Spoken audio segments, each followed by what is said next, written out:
Cette femme que vous voyez sur l'image est une avocate spécialisée dans les divorces.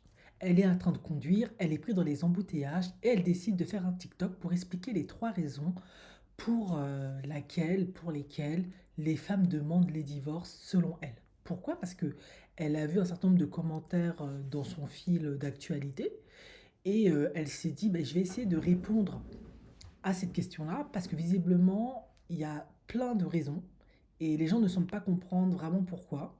En effet, elle a vu des statistiques qui disaient que 70% des divorces sont initiés par les femmes. Sauf que elle, dans sa pratique, elle ne voit pas tellement ce constat-là.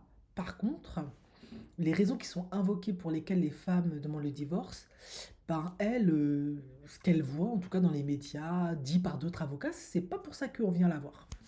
Donc, la première raison, elle explique que bah, les femmes observent un comportement inapproprié ou une inconduite chez leur mari.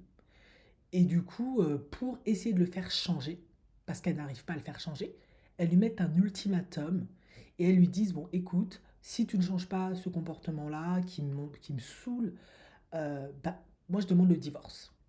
Et le problème qui se passe, c'est que le mari dit, ok, pas de souci, bon, on divorce, et elle se retrouve divorcée alors qu'en fait, elles ne veulent pas divorcer.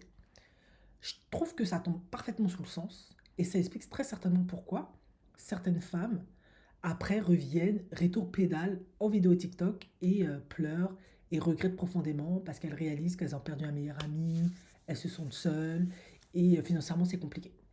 Possible. Deuxième raison, elle explique que c'est pour des raisons financières. En effet, ce sont des femmes qui sont mariées avec des hommes, sauf que tout l'argent est par exemple dans le compte de l'homme et elles n'arrivent pas à payer des factures parce qu'il ne veut pas leur donner d'argent ou tout simplement elles veulent faire des choses pour les enfants et le mari, parfois il fait du chantage ou il veut pas ou il en fait comme il veut.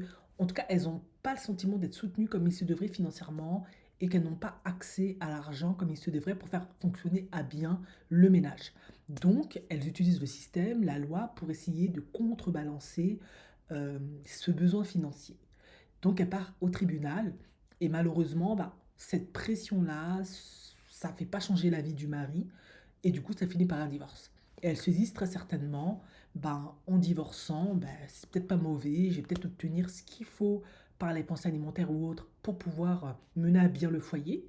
Et ça explique pourquoi on voit souvent des vidéos TikTok où les femmes sont parfois très déçues parce qu'au moment du divorce et qu'on commence à tout séparer, tout partager, même les revenus du mari qui, pour le coup, parce que parfois il doit garder à 50% les enfants, il réduit son temps de travail ou il change de travail, ben, ça réduit aussi le revenu parce que de ce que j'ai compris, le divorce est aussi calculé, surtout quand on n'a pas d'actifs, sur le revenu.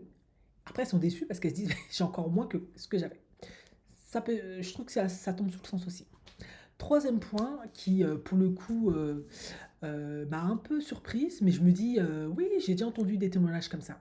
Elle explique que ce sont des femmes en fait qui sont mariées depuis très longtemps et qu'en fait elles en peuvent tout simplement plus et elles veulent divorcer. Sauf qu'elles ne divorcent pas du jour au lendemain, comme dans les cas précédents. C'est un processus qui se fait sur de nombreuses années. Elles viennent la voir, elles discutent avec elle, elles hésitent, elles reviennent la voir, elles hésitent, etc. Et à un moment donné, ben, quand elles sont saturées, elles n'en peuvent plus, elles estiment que c'est le moment de sauter le pas, que là, elles ont plus de courage parce qu'elles ont peur, après autant d'années de divorcer, de se retrouver toutes seules, de faire face à toute cette incertitude, à ce monde inconnu qui va survenir, pardon. Il y a demande le divorce.